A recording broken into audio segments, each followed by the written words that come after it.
Hello, Clinic Review family. It's Dr. Sharon with Clinic Reviews. Today we're going to be talking about pressure and perfusion. And what I mean by pressure is blood pressure. So the concept is that you have to have adequate arterial pressure in order for perfusion to occur. Okay, blood moves from areas of high pressure to low pressure. So our venous pressure is somewhere between 20 and 40 millimeters of mercury. So we have to have higher than that on the arterial side in order for blood to move. Otherwise, we're going to fail to perfuse our tissues. So that's the concept we're talking about today. We're going to be doing questions over this, and we'll be talking about the concept as we go through questions. I do have some other videos where I talk more specifically about blood pressure. Probably any of my shock videos would help you understand that better. So I'm not going to spend a lot of time talking about blood pressure today, but we are going to discuss it within the context of the questions that we go over. So let's go ahead and get started.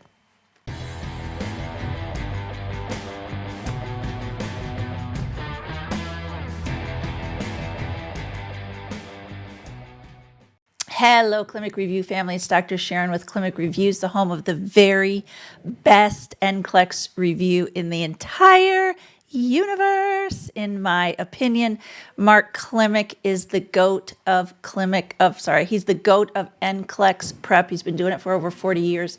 You can go to clinicreviews.com and sign up for our online on-demand Nclex prep course. It's 21 plus hours on demand of prep for the Nclex, and we don't cover the topics here on the channel that they cover in the on-demand course. It's very good, very high quality. It's phenomenal. You'll love it. It's totally worth it. We also have a streaming service. If you go to clinicreviews.com, there's a link to the streaming service right on the home page. And then we also have small group tutoring. So if you go to the homepage for Clinic Reviews, you can find the streaming service right on the homepage. And then there's tabs up in the upper right that say on-demand course or tutoring. So those are right there for you to find. So let's go ahead and get started with our questions today. Which findings are most consistent with fluid volume overload? Select all that apply. All right, fluid volume overload is increased volume, right? Increased volume. So any symptoms that are a symptom of increased volume, we're going to pick. So don't think, what list did I memorize? That's not the question you ask. You say, which of these indicate increased volume? Crackles at the lung bases. Well, we don't expect crackles in the lung bases, and if there's crackles, that's fluid in the lungs, which is fluid where it shouldn't be, and that's fluid volume overload. So crackles in the lung bases are a symptom of fluid volume overload. Flat neck veins. Well, no, flat neck veins. If we had fluid volume overload, we'd have bulging neck veins or jugular venous distension. So we're not picking B. Bounding peripheral pulses. Bounding peripheral pulses are the equivalent of 4 out of 4 pulses. So pulses can be measured 1, 2, 3, 4. Well, they can be 0, but that's bad. So 2 and 3 out of 4 pulses are considered normal. 4 out of 4 is bounding. 1 out of 4 is weak. So 2 and 3 is what we want. They're palpable. They're not too weak. They're not too strong. Bounding peripheral pulses is when you have increased fluid in the body, and so it's bounding, like you can really feel it, like you barely need to touch the skin to feel the pulse. So that is fluid volume overload. S3, heart sound. So S3 is lub-da-dub, lub-da-dub, lub-da-dub. For me, y'all, I just got to memorize S3 is fluid volume overload.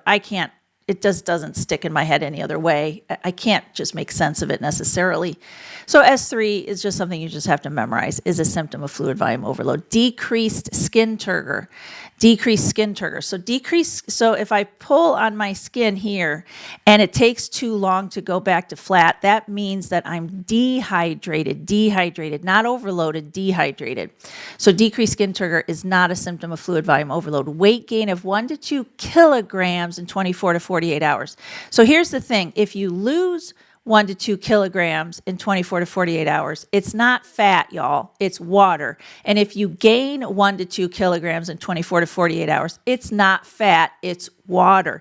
Nobody can gain that much fat or lose that much fat in such a short period of time. So quick overnight weight gain is always water. And remember, it's kg here. So that's actually 2 to 4, actually 4.5, almost 5 pounds overnight or in 2 days. And that's a significant amount of fluid. So the correct answers are A, C, D, and F.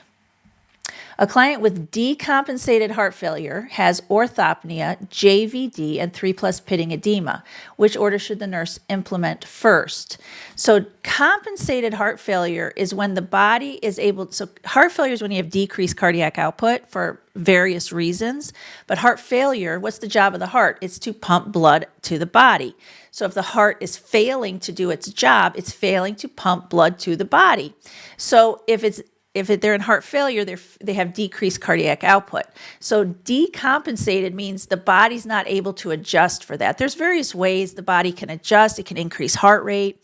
It can hold on to fluid, so it can decrease urine output. There's various ways that the body can try to compensate for it. But when it's decompensated, the body's maybe trying to compensate, but it can't do it.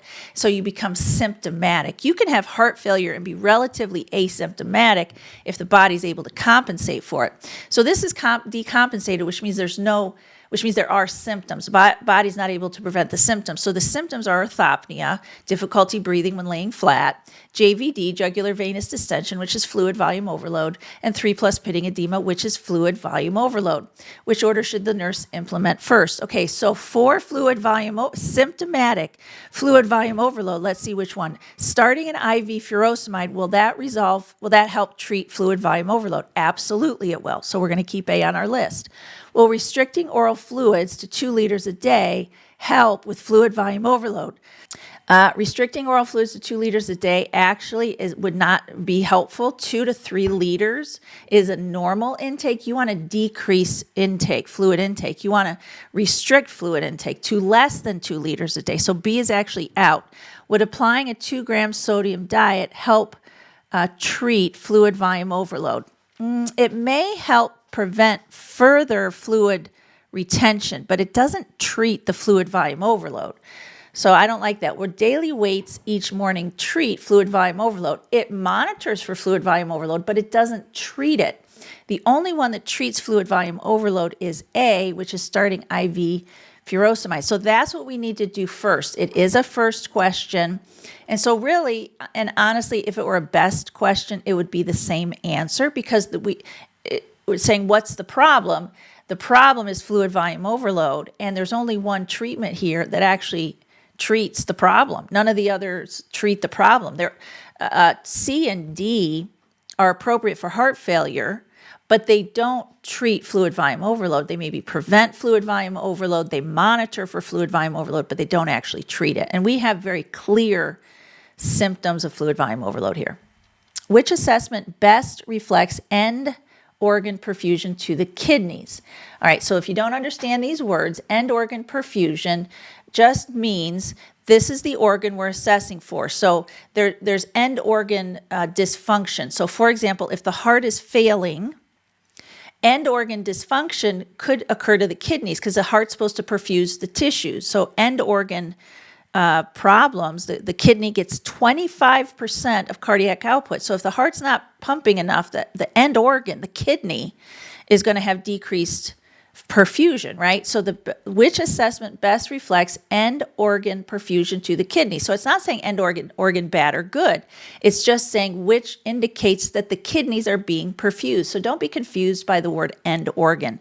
All it's saying is which of these gives you the best indication the kidneys are being perfused: serum potassium, urine output, peripheral edema, or daily weight. All right. Serum potassium can give some indication of perfusion to the kidneys, but only in combination with other factors. So we don't use serum potassium by itself to look at how well the kidneys are perfusing. We combine it with serum creatinine. We combine it with urine output. We combine it with glomerular filtration rate. So serum potassium is not a good indicator by itself of kidney perfusion. So I'm not going to keep that on my list. Urine output.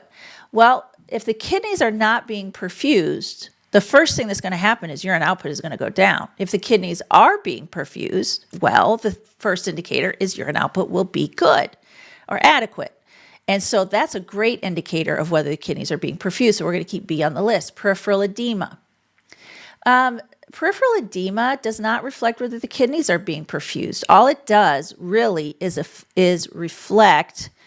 It has more to do with pressures on the venous side. It may also have something to do with protein in the vessels. It may have something to do with the valves in the veins. So that, how much you stand versus how much you have your feet up, all those things can affect peripheral edema. And fluid volume can affect peripheral edema, but it really doesn't have anything to do with the kidneys itself. And then daily weight. Daily weight reflects changes in weight, which can reflect water retention. But you can be perfusing your kidneys and still have water or fluid retention. So really the only one here that is very sensitive to kidney perfusion is urine output. That's the only one. And I do want you to remember that actually conceptually, because the best indicator that someone is recovering from shock is poor tissue perfusion. Now, it's usually evidenced by a low blood pressure, right? Because arterial side has to have adequate pressure to perfuse the tissue. So shock is low blood pressure, but it's also impaired tissue perfusion. So the best indicator that a person is recovering from shock is actually urine output, because they start perfusing their kidneys again. All right, a client with sepsis has a MAP of 58 millimeters of mercury after the 30 ml per kilogram crystalloid bolus, missing the word bolus. Which action should the nurse anticipate? Select all that apply. So this is saying your patient has sepsis, so they have infection in the blood, and the risk for sepsis is they're going to go into septic shock. Okay, that's the risk. And when we start to see evidence they could be going into septic shock, there's certain actions we have to take. Now, it doesn't give us any symptoms other than a low MAP. Okay, it doesn't tell us they're confused. It doesn't tell us that they're pale. It doesn't tell us their urine output is low. All it's telling us is that their MAP is low. Now, the average arterial pressure is the MAP. Okay, average arterial pressure, and we want it to be over 65. The reason we want it to be over 65 is because the arterial bed has to have a high enough pressure to perfuse the tissues, and the venous side has a pressure between 20 and 40. So we have to maintain that MAP pressure high enough to perfuse the tissues. So we know the MAP is dropping, and we've already given them a bolus. Remember, blood pressure equals stroke volume times heart rate. Heart rate can go up or down. Heart rate goes up, blood pressure goes up, times vascular resistance. Vascular resistance is constriction and dilation. So if we constrict, that's increasing vascular resistance and blood pressure goes up. So we've already done the volume. We've already done volume. Okay, so do we want to do more volume? It seems like we need to move on and try some other things. It doesn't seem like volume helped. Giving volume didn't really help. I mean, I don't know what the MAP was before, but it's not getting it up to 65. So what do we want to do? Start norepinephrine infusion. Norepinephrine, which is also known as Levophed, is a vasoconstrictor. So if you vasoconstrict, that's increasing vascular resistance, then you increase blood pressure. So that's a good option, and it is part of the treatment of septic shock. Place client in Trendelenburg. Trendelenburg is with the feet up. It could be appropriate, but it's not standard of care for septic shock. It may be standard of care for a hypovolemic shock in an emergency situation, but it's not standard of care for septic shock in the hospital like we do a lot of other things, right? So I'm not going to choose that. Obtain blood cultures if not yet drawn. We do get blood cultures because we want to know if they already have sepsis, okay, they already have positive blood cultures, but we want to know, has that level gone up or not? Now, it says if not yet drawn. So that's why I'm okay with this, because we do have sepsis, but it says if not yet drawn, so it's sort of a general wording, but I'm okay with that. It says if not yet drawn. Begin maintenance hypotonic fluids. So hypotonic, no, we want isotonic fluids. We will start maintenance fluids, but we want them to be isotonic. So hypotonic is where the degree of solute, let's use solute as sodium chloride. Okay, so if the level of sodium chloride is lower in the IV fluid than it is in the body. So if the level of sodium chloride that we give is lower than it is in the body, then we're going to have to move fluids out of the vessel, and it's going to move into the tissues, which can cause edema and other things. And we don't want to move fluids into the tissue because the MAP is low. Like we got to keep the MAP high enough, right? So we're not gonna do D. And then draw lactate level. Well, if they're septic, if they're septic and they're not perfusing their tissues, in other words, they're not getting oxygen to the tissues, they start to engage in anaerobic metabolism, which increases lactate. So yes, we want to do that because we want to see, are they getting oxygen to the tissue? So those are the correct answers. A trauma client with suspected internal bleeding has cool extremities and delayed capillary refill. All right, so in other words, they have symptoms of internal bleeding. Which IV order best supports perfusion while definitive care is arranged? Okay, D5 water at 100 mils an hour, 0.45 normal saline bolus, albumin, 25% 100 mil bolus, or 0.9 normal saline bolus. So if they have, what we're worried about is hypovolemic shock, right? They have cool extremities, which is decreased perfusion, delayed capillary refill, which is decreased perfusion. We don't know what the blood pressure is, but if they have decreased perfusion, we can increase arterial pressure, which increases perfusion by increasing volume. That's the best way to do it. So do we do that with D5 water at 100 mils an hour? No, we need a bolus. And D5 water is not a good bolus because once the D5 is metabolized, all you're left with is the water, which is hypotonic. So don't do D5 anything. You never use D5 of any kind for a bolus. You can use it for maintenance, but not a bolus. 0.45, that's a hypotonic. I don't want a bolus with a hypotonic solution. Albumin. You don't do boluses with albumin. Like it's not what we do. It can help with peripheral edema, but it's not used for hypotonic shock or hypovolemic shock. It is a volume expander in that it pulls fluid from the tissues into the vessel, but it's not a overall volume expander. 0.9 normal saline bolus. Yes, that's what we want to bolus with. We want an isotonic solution, a crystalloid, crystal clear, isotonic solution. That's the best way to treat them until a definitive plan can be arranged. Which new assessment in a client receiving IV furosemide signals worsening perfusion requiring provider notification? So they're getting IV furosemide, so they're diuresing, so they're losing volume. Now there's a certain changes that we might expect when they're losing volume, and there's certain changes we don't expect. So let's see what the answers are. Blood pressure of 118 over 72 down to 102 over 66 after diuresis. So that is a drop, but the MAP is still over 65. The systolic is still over 100. I'm fine with that. A heart rate from 86 to 92. So it did go up, but they're both within normal limits. So I'm not going to notify the provider about a change from within normal limits to within normal limits. Urine output of 45 mils an hour to 12 mils per hour. So we went from within normal limits to outside normal limits. It's now too low. So I need to notify the provider of that change. Weight down 1.2 kg since yesterday. Well, we're diuresing them, so we do expect them to lose weight. So that's actually an expected finding. So when do we notify the provider? We notify the provider about unexpected findings. And the only unexpected finding here is C. The others are changes, but they're changes within normal limits range, and those are fine. We don't notify the provider about those. A client with acute MI becomes pale and diaphoretic with a blood pressure of 78 over 48. So the systolic is low, the MAP is low, cool extremities, and bibasilar crackles. So we have pale and diaphoretic, which is poor perfusion. We have a low blood pressure, which is a risk for poor perfusion, cool extremities, which is poor perfusion, and bibasilar crackles, which is actually fluid in the lungs that should not be there. Which complication is most likely? Neurogenic shock. Well, they had acute MI, so I don't expect neurogenic shock with acute MI. I expect it with a spinal cord injury. Obstructive shock, there's no such thing. Cardiogenic shock, yes, it's a cardiac issue, so cardiac shock seems legitimate here. Septic shock, the patient would have to have an infection. There's no evidence of infection. So pick the obvious answer. I know it probably seems super obvious, but pick the obvious answer. Just remember, neurogenic shock, you have to have a spinal cord injury, and it only occurs within the first early hours. Neurogenic shock doesn't occur later. It doesn't occur 5 days later or 2 weeks later, 6 months later. It's only in those early days. Septic shock, you have to have an infection or don't pick it.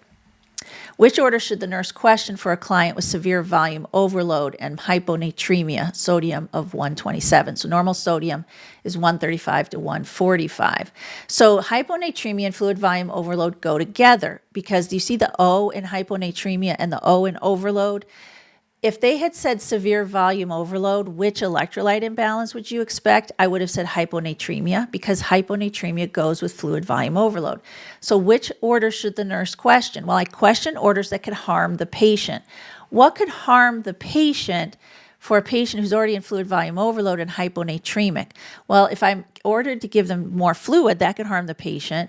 Or if I'm ordered to withhold sodium, that could harm the patient. So let's see what options we have. Furosemide IV. Well, that's a treatment for fluid volume overload, so that's fine. 3% hypertonic saline infusion, that's fine. I'm giving them sodium. Strict INO and daily weights, that's fine. That's not hurting them in any way. Continuous half normal saline at 125 an hour. So not only am I giving them high levels of fluids, I'm doing a low sodium, which is not what I want because they're already hyponatremic. So that's not a good option at all. I would definitely have to question that. That could harm the patient. Signs of systemic hypoperfusion include which of the following? Select all that apply. So hyperperfusion means we're not getting oxygen and nutrients to the tissues. So which of these indicate we're not getting oxygen and nutrients to the tissues? Altered mental status. Well, that's usually what happens when you're not getting oxygen to the brain. Warm, flushed skin. Actually, that tells me they're getting blood to the skin. So they're perfusing the skin if they're warm flushed. Narrowed pulse pressure. Narrowed pulse pressure is when the systolic goes down and the diastolic goes up. Okay, systolic goes down and diastolic goes up. It's a narrowed pulse pressure. And this is a compensatory mechanism the body has to try to maintain mean arterial pressure. So when there's a drop in overall arterial pressure, there's vasoconstriction, increased vascular resistance. So vasoconstriction occurs. And because there's lower volume, the systolic actually still drops. Even with vasoconstriction, the systolic drops, but the diastolic goes up because of the vasoconstriction. So a narrowed pulse pressure is actually a compensatory mechanism for hypoperfusion. So that's good. Oliguria, systemic hypoperfusion. Yeah, I'm not perfusing my kidneys, then I'm going to have decreased urine output. Prolonged capillary refill. Prolonged capillary refill means it takes longer for the capillaries in the fingers to reperfuse. Takes longer to reperfuse those capillaries in the fingers. So yeah, that's hypoperfusion. Bradypnea, decreased respiratory rate. That really is not an indicator of hyperperfusion. If anything, I might expect the respiratory rate to go up. It may or may not, depending on how oxygenated they are. But that's not certainly lower respiratory rate is not a symptom of hypoperfusion. So the correct answers are A, C, D, and E. All right. Well, I hope you found that helpful. It was very conceptual. You definitely will get questions related to your understanding of perfusion. They may or may not be exactly like this, but conceptually, you're going to need to understand these concepts about perfusion and pressure in order to be able to answer some of the questions you're going to get. So I hope this was helpful to you, and I hope you have a great rest of your day. Good luck on your Nclex. We wish you all the best here at Clinic Reviews. Come and visit us at clinicreviews.com if you need more resources that we can offer. Have a great day.